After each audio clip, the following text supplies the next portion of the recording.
Oke, kita ketemu lagi di episode selanjutnya setelah kita sebelumnya di episode awal kita ngobrolin sedikit-sedikit nih tentang penyebab hutang, kemudian bagaimana orang bisa terjerumus hutangnya, faktor-faktor yang terjadi di masyarakat, dan mudah-mudahan ini jadi pembelajaran. Untuk Anda yang baru nonton video ini, Anda sebaiknya jangan lanjutin dulu video ini sebelum Anda cari episode 1, episode 2-nya, karena di situ nanti Anda dapat pencerahannya. Kalau langsung loncat ke episode nanti bingung, oh gimana? Nah, balik dulu ke 1, Anda tinggalkan dulu video ini, Anda balik ke 1, Anda nonton dulu di episode 1, nanti ada di deskripsi untuk videonya. Nah, untuk episode sekarang kita akan lanjut pembahasannya, yaitu tentang debt trap ya Pak Hadiono ya.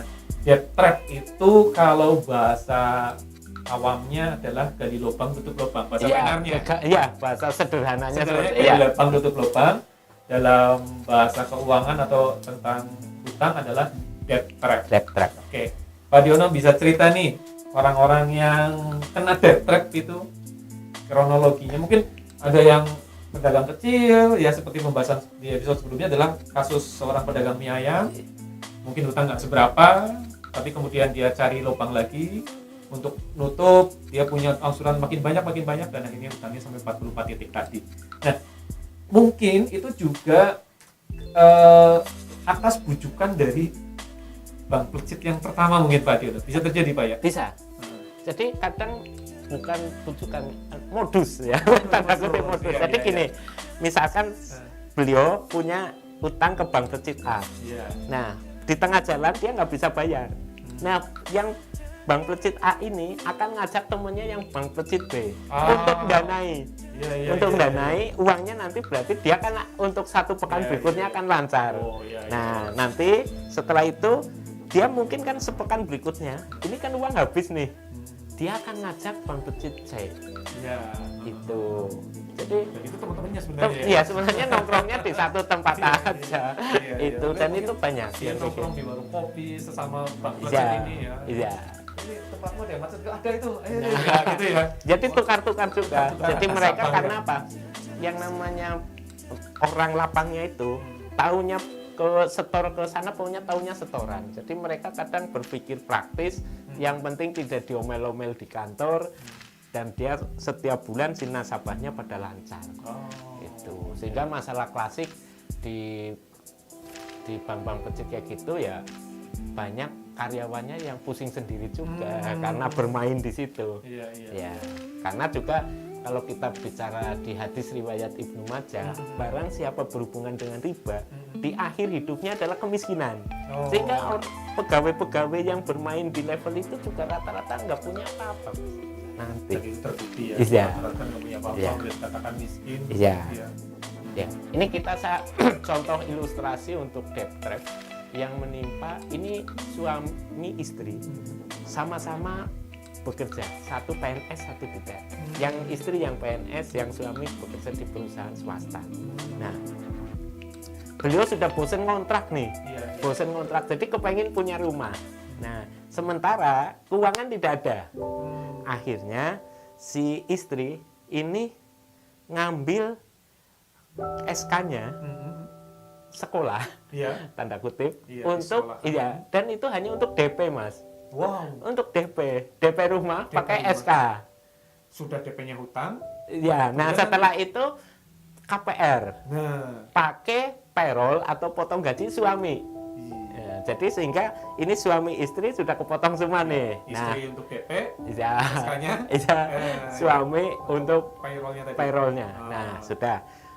Yang namanya orang beli rumah, mungkin Mas Erik biasa pernah ngalami, nggak siap langsung pakai. Kalau rumah baru mungkin ada harus tambahan apa. Kalau beli second mungkin banyak yang perlu perbaikan juga. Nah, ini beli second. Nah, setelah beli second, ternyata pada saat masuk, menurut beliau itu tidak masuk nih, kenyamanannya tidak masuk, sehingga dia ngambil ini renovasi. Nah, sementara SK-nya sudah masuk, ini untuk payroll. Akhirnya si istri ini ngambil koperasi. Koperasi ini PNS-nya. Ya, koperasi. Berarti dia 1 bulan sudah 3 titik nih. 3 titik. lancar semua otomatis karena potong gaji semua. Ya, masih aman ya. Aman untuk angsuran, tapi dia tidak nggak aman punya untuk duit, ya. masalahnya adalah jadi beliau itu kalau mau berangkat kerja si suami harus butuh bensin istilahnya, si ya. istri butuh bensin, belum anak butuh sekolah, harian untuk makan belum, listrik belum. Nah, ini udah mulai mumet ini ya. Nah, sudah mulai pusing ya. Akhirnya ini ngambil jalan pintas ini si istri. Iya. Ngambil jalan pintas yaitu beliau ngambil yang tadi yang mingguan sama inian lagi. Plecit itu tadi. Iya. Nah, mulai kena si suami tidak tahu. Nah, akhirnya ini kan gulung nih. Iya. Karena di satu sisi untuk hidup setiap hari dia butuh duit, terus untuk ngangsur juga. Jadi double nih. Akhirnya utang bank plecitnya ini tambah banyak. Akhirnya juga sudah mulai melibatkan teman-teman dipinjami dan lain-lain. Nah, akhirnya di satu titik tertentu dia sudah nggak kuat karena posisi PNS golongan 3 ya, dia harus setor per pekan. Jadi per pekan itu 7 juta mas, per pekan. Berarti sebulan 28 juta. Ini kita baru bicara yang ini bank plecitnya, belum bicara yang 3 titik awal itu. Nah, akhirnya si ini yang namanya debt trap ini, gali lubang untuk nutupi, sehingga ini beliau sudah masuk jurang nih. Ini sudah masuk jurang. Di titik terakhir dia sudah tidak mampu. Si ibu ini sudah mau bunuh diri. Karena si suami menyalahkan juga. Iya, kayak gitu. Nah, ini menyalahkan. Terus akhirnya alhamdulillah datang ke tempat kita. Cuma datang ke tempat kita ibarat penyakit ini kita sudah stroke. Sudah parah. Akhirnya beliau memutuskan KPR ini dijual. KPR-nya dijual. Walaupun itu masih dalam masa angsuran sebenarnya. Iya, dijual. Nah, tapi kan yang namanya menjual ini kan butuh proses. Tidak hari ini diiklankan besok laku. Ada berbulan-bulan. Akhirnya laku.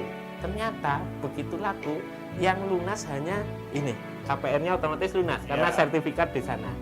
Lunas, terus untuk SK nggak bisa dilunasi. Dia hanya bisa, terus koperasi juga enggak. Dia hanya bisa melunasi berapa titik ini, titik Kosipa. Oh, yang bank plecit tadi. Iya, titik-titik ini. Tapi di SK sudah ada. Ya, akhirnya semua aset terjual, dia minus. Dan minusnya masih sampai 200 jutaan. Dan SK belum, masih pada sekolah. Di luar SK itu masih banyak. Belum, dia masih punya sekitar 20 pinjaman online. Pinjol. Belum bank-bank harianan kayak gitu. Dan ini nyata ya Pak ya? Ini nyata. Ini nyata. Bukan cerita fiksi dalam sinetron ini. Iya, ada. Dan ada. Ya, ada sebagian teman-teman yang lagi ngalami juga kan? Banyak sebenarnya. Kalau ada orang yang mau tukar HP dengan saya setiap hari terima kemarin. yang bisa dibayangkan beratnya adalah suami istri ini tetap harus bekerja karena itu kewajiban ya. Iya. Gaji pun sebenarnya seharusnya mereka nikmati ya, karena gaji itu keluar, tapi karena ada potongan-potongan tadi, akhirnya mereka nggak bawa duit ya. Iya. Setiap tanggal 1 nggak bawa duit, habis lah katakanlah potongan-potongan selesai, dan mereka di rumah masih harus nanggung angsuran bank plecit tadi segala macam. Dan karakter sudah terbunuh juga di sekolah, karena yang nagih itu tiap hari ke sekolah. Nah, apalagi pinjolnya tadi, kepala sekolahnya sudah diomel-omel, sudah diomong pakai kaki 4 kepala sekolahnya kan. Iya, akhirnya wah ini luar biasa. Mungkin akhirnya banyak yang dia nggak kuat menghadapi kenyataan, tadi beli baygon salah satunya, jual ginjal. Ada yang mungkin akhirnya bisa, ada yang senyum-senyum Pak, malah terus itu gembira. Tapi keterusan. Gak ada apa-apa, senyum-senyum itu ada. Iya. Gitu. Dia masih senyum-senyum seperti dia mungkin ketika beli KPR baru senyum seneng, tapi mungkin senyumnya beda tempat, ada di rumah sakit jiwa gitu. Dan ada juga gitu Pak ya. Nah, sebenarnya masalah debt trap ini bisa tidak terjadi dengan cara yaitu kita tahu antara kemauan dan kemampuan. Ini salah satu supaya kita tidak terjebak dalam debt trap ya. Iya, ini kan pertama sih ini kan karena kemauan, jadi ingin segera punya rumah. Tapi dia belum mampu, dia paksakan. yang terjadi seperti ini. Nah, Dan ini banyak yang terjadi terutama di mungkin pasangan-pasangan yang menikah baru menikah berapa tahun tapi Iya.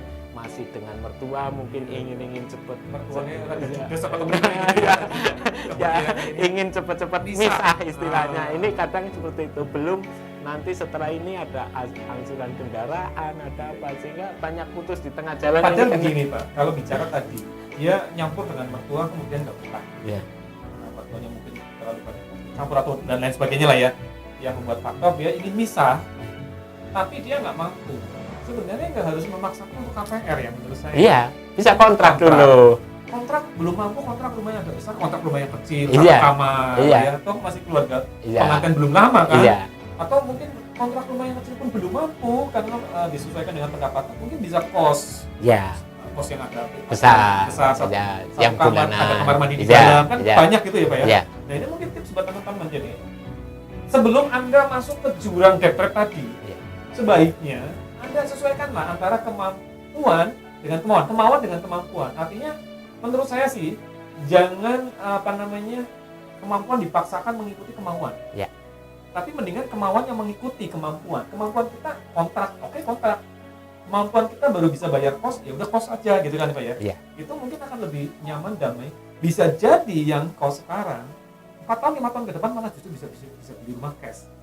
Sementara yang KPR bisa jadi 5 tahun ke depan dia masuk jurang tadi. Iya. Iya kan begitu ya? Iya. Nah, ini poinnya di situ teman-teman. Ini pesan-pesan yang perlu kita tekankan.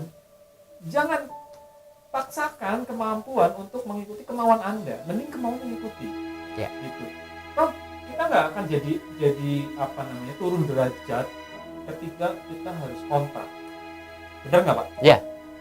Daripada Anda KPR, Anda terbebani seperti tadi kisah tadi yang luar biasa sebelum Anda mengalami kisah. Dan ini nyata. Betul-betul nyata. Orangnya datang ke Pak Hadiono ya. Dan sekarang gimana nasibnya Pak? Saat ini, nah ini salah satu cara menyelesaikan debt trap. Jadi kita akhirnya masuk ke Nah, sini. Sebelum masuk ke strategi Iya. ya. Ya. Ya. Biar Anda lebih fokus ya. Anda silahkan ambil kopi dulu.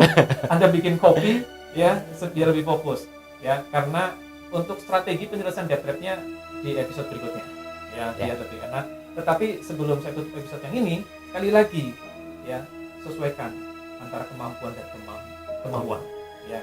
Jangan sampai Anda terjebak dalam debt trap, masuk jurang debt trap gara-gara Anda tidak mampu tapi Anda mencoba